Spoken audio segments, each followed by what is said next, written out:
अब हम एक्सरसाइज 5.2 से पहले जो उदाहरण आते हैं उनको सॉल्व करने जा रहे हैं। तो इस वीडियो के अंदर हम जो है उदाहरण फर्स्ट को है उसको सॉल्व करेंगे। तो ये कह रहा हमसे कि संलग्न पाई चार्ट, ये जो आकृति दे रखी है ये 5.7 है। एक महीने में एक परिवार के विभिन्न पदों में व्यय और उसकी बचत प्रतिशतों को दर्शा रहा है। यानी एक परिवार है और वो पूरे महीने के अंदर जो व्यय कर रहा है, यानी जो भी अपना परिवार वगैरह चला रहा है, तो इन सभी का हिसाब जो है एक पाई चार्ट के रूप में दे रखा है। पाई चार्ट का मतलब क्या होता है कि वर्थ होता है और वर्थ पर जो है सारी डिस्कशन दे रखी होती है, यानी जिसका जितना हिस्सा हो रहा है या जितना जिसका जहाँ पे यूज हो रहा है वहाँ पे आपको दर्शाया जाता है। कभी परसेंटेज में दर्शाया जाएगा, कभी संख्या में दर्शाया जाएगा। तो समझना है कि बस एक वर्थ है और वर्थ पर जो है सारी डिस्कशन दे रखी है कि इतना भोजन में जा रहा है, इतना बच्चों की शिक्षा में जा रहा है। तो ये सभी का जो है व्यय दे रखा है और बचत भी दे रखी है और अन्य खर्चे भी दे रखे हैं। तो इसका यूज करेंगे अपन और इन तीनों क्वेश्चन के आंसर दे देंगे। तो देखिए पहला जो क्वेश्चन है वो क्या कह रहा है, उसको ध्यान से समझना है, बहुत ही इंपॉर्टेंट है। ऐसा एग्जाम में क्वेश्चन आते हैं और बच्चे जो है इसमें भी गलती करते हैं, तो इस कारण जो है थोड़ी सी समस्या रह सकती है, क्योंकि ये जो नंबर होता है आपके आपके परसेंटेज बढ़ा सकते हैं और इसके साथ साथ में आपकी नॉलेज भी बढ़ सकती है। तो यहाँ पर ये हमसे क्या करा कि किस मद में व्यय सबसे अधिक है। किस मद में मतलब सबसे ज़्यादा जो खर्चा हो रहा है वो किस में हो रहा है। तो देखिए सबसे ज़्यादा संख्या किसकी है, 5, 20, 15, ये सबसे ज़्यादा देखो ये 25% है। तो किस में ज़्यादा हो रहा है, सबसे कितना हो रहा है ये नहीं पूछा है, किस में हो रहा है। तो देखिए भोजन में जो है वह सबसे अधिक हो रहा है। तो इसका आंसर सिंपल है, पहले का आंसर आप जो है लिख सकते हैं कि भोजन मद में सबसे अधिक व्यय हो रहा है। तो ठीक है, मैं डायरेक्टली लिख रहा हूँ, आपको पूरा लिखना है। सेकंड नंबर क्वेश्चन क्या कह रहा है हमसे कि किस मद पर हुआ व्यय परिवार की कुल बचत के बराबर है।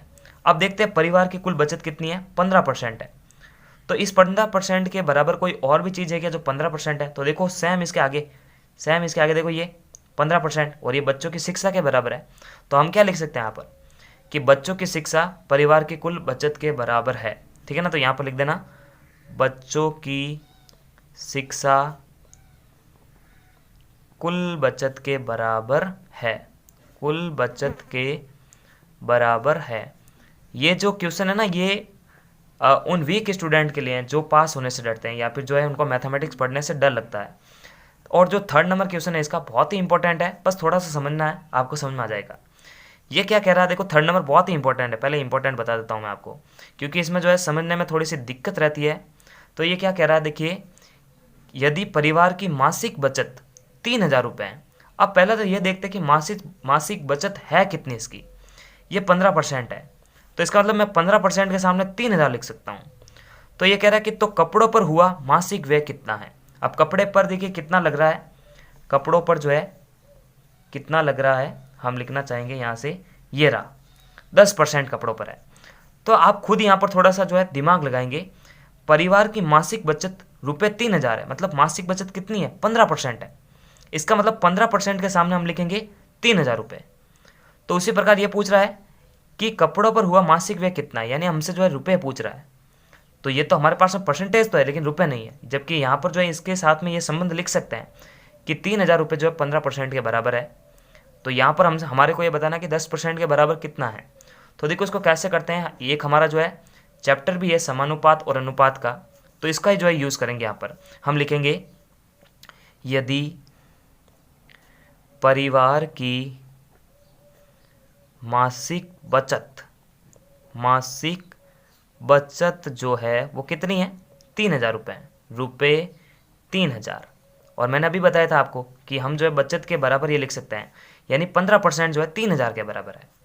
तो यहाँ पर ऐसा लिखा जा सकता है 15% जो है 3,000 के बराबर है। अब ये हमसे क्या पूछ रहा है, तो कपड़ों पर हुआ मासिक व्यय। अब यहाँ पर देखिए कपड़े का जो मासिक व्यय है वो हमें निकालना है, लेकिन हमारे पास में कपड़े का परसेंटेज दे रखा है। इसका मतलब 15 के नीचे हम जो है ऐसे लिख सकते हैं ना 10%। अब जब मैं यहाँ पर प्रश्नानुसार लिख देता हूँ ताकि प्रश्न की शर्त का जो है पालन हो सके। प्रश्नानुसार 10% के बराबर जो है हमारे को मासिक व्यय, अब वो मासिक व्यय तो रुपयों में निकलेगा, तो इसका मतलब ये चीज़ हमारे को ज्ञात करनी है। इसको एक्स मान सकते हैं। अब हमने जो है समानुपात और अनुपात का जो है प्रोसेस पढ़ रखा है, एक चैप्टर है हमारे 13वां चैप्टर। तो क्या हो रहा है कि अनुपात और समानुपात का टॉपिक जो है कैसे यूज़ करते हैं कि कोई संख्या देखिए जैसे मानते हैं 1 किलो सेव का जो रुपए है या पैसा लगता है वो 40 रुपए है। 1 किलोग्राम सेव का मूल्य 40 रुपए है। तो अगर मैं 2 किलोग्राम सेव लेना चाहूँ तो पैसा बढ़ेगा, 80 रुपये हो जाएगा। 3 किलो सेव लूँगा तो पैसा बढ़ जाएगा और 40 रुपये, 120 रुपये। तो ये कह रहा है कि अगर एक तरफ अनुपात बढ़ रहा है तो दूसरी तरफ भी जो बढ़ना चाहिए। जैसे 1 और 40 है, जैसे यहाँ पर 2 हुआ तो यहाँ पर भी प्रोसेस जो है यानी जो वैल्यू है वो बढ़ने लगी। उसी प्रकार 3 हुआ तो यहाँ पर भी जो है वैल्यू बढ़ने लगी। अब ये कह रहा है कि अगर वैल्यू घट रही है तो वापस वैल्यू घटनी भी चाहिए। जैसे 15% का 3000 के बराबर हो रहा है और 15 से 10% आ रहा है, यानी 15 से 10% जो है, देखो यहाँ पर 5% की कमी हो रही है, यानी 15% से 10% पर आ रहा है, इसका मतलब 5% की कमी हो रही है। तो इसका मतलब ये जो है अनुपात के नियम का पालन करेगा। अनुपात के नियम के अंदर क्या होता है कि वज्र गुणा करना पड़ता है, सिंपल, ठीक है ना। तो यहाँ पर लिख देते हैं अपन अनुपातिक नियम से, क्योंकि सिंपल सा है कि 15% है तो पैसा अधिक होगा, 10% होगा तो फिर पैसा कम हो जाएगा। तो यहाँ पर शर्त हो गई हमारे पास में अनुपात की, यानी अनुपातिक प्रमेय से या फिर अनुपातिक गुण से या नियम से, ठीक है ना। अनुपातिक नियम से लिख देते हैं या फिर गुण से, कुछ भी लिख सकते, चलो नियम से लिख देते हैं, अनुपातिक नियम से। इसके लिए जो है आप चैप्टर नंबर 13 अच्छी तरह से पढ़ेंगे तो आपको समझ में आएगा। इसके अंदर बस वज्र गुणा करते हैं, ठीक है ना। तो यहाँ पर 15% इंटू एक्स, तो देखो हमारे को तो एक्स का मान निकालना है, तो क्या करते हैं, देखो इसको ऐसे लिख सकता हूँ मैं, 15/10 और 3000/x। अब वज्र गुणा करेंगे तो एक्स का मान निकालना है, तो एक्स को यहाँ पर शिफ्ट करेंगे और 10 को यहाँ पर शिफ्ट करेंगे, 15 को नीचे शिफ्ट कर देंगे। तो यहाँ पर देखिए ये सब जो है इंटरचेंज हो रहा है। 3000 अपनी जगह पे है, 10 जो है इससे गुणा हो जाएगा, 15 इसके नीचे आ जाएगा। अब देखो 15 दूना 30, ये 2 जीरो है तो 200 हो जाएगा ये, और 200 इंटू 10 होगा तो कितना होगा, 2000 रुपये। तो इसका मतलब कितना आ चुका है, 2000 रुपये जो है इसका आंसर आ चुका है। तो यहाँ पर अनुपातिक नियम का भी आप यूज़ कर सकते हैं। तो ये बहुत ही सिंपल है, क्योंकि देखिए अनुपातिक नियम क्या कहता है कि एक ओर से बढ़ रहे हैं तो दूसरी तरफ से भी बढ़ना चाहिए। 1 का 2 हुआ तो देखो यहाँ पर भी जो है बढ़ने लगा, 3 हुआ तो यहाँ पर भी बढ़ने लगा। उसी प्रकार अगर 15 से 10% यानी कमी हो रही है तो यहाँ पर भी देखो कमी हो रही है। 3000 का 2000 आ गया, पर 15 का 10% आ गया। तो इस तरह से जो है अनुपातिक नियम का भी यूज़ करके आप इस प्रश्नावली के अंदर यूज़ करवा सकते हो आप। बाकी इसको डायरेक्ट भी कर सकते हैं, डायरेक्ट भी किया जा सकता है। वैसे देखिए यहाँ पर क्या है कि 1% की वैल्यू चाहिए थी हमारे को, तो परसेंटेज को यहाँ पे रखते हैं, इसको भाग दे देंगे, तो 1% की वैल्यू हमारे पास में आ जाती है 3000/15। अब हमारे को 10% की वैल्यू चाहिए, तो 10% है तो परसेंट का वैल्यू कितना निकला, 3000/15।